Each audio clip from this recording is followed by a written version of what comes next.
amis, nous continuons avec les genres littéraires. Je vais expliquer en détail le genre théâtral. Je vous rappelle, la vidéo précédente, j'ai expliqué le genre narratif en détail. Le lien de la vidéo se trouve au-dessous de la description de cette vidéo. Le genre théâtral. Une pièce de théâtre est destinée à être jouée par des acteurs sur scène, dans un temps limité. De ces contraintes se dégage une écriture proprement théâtrale. À quelle règle un texte de théâtre obéit-il? Peut-on distinguer différents genres théâtraux? 1. Quelles sont les particularités du texte théâtral? La singularité du texte théâtral tient tout d'abord au fait que l'auteur s'y exprime uniquement à travers les paroles de ses personnages et ne peut intervenir directement dans le dialogue. Il ne dispose pas de la souveraine liberté du romancier qui peut détailler les pensées des personnages, commenter l'action, etc. De plus, le dramaturge doit tenir compte non seulement des caractéristiques formelles imposées par le genre, mais aussi de la vocation du texte à être joué. Une pièce de théâtre développe 3 types d'énoncés qui se distinguent visuellement les uns des autres par des variations typographiques.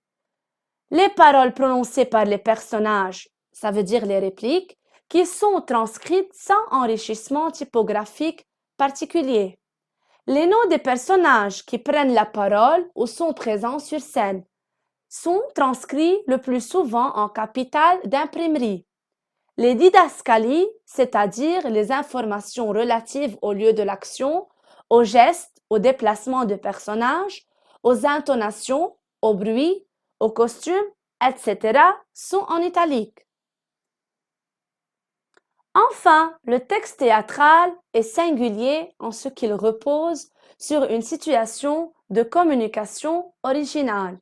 Il est d'abord le lieu de 2 énonciations, celle des personnages qui échangent entre eux et celle de l'auteur qui, à travers les didascalies, détermine les répliques des personnages, découpe la pièce et oriente la mise en scène.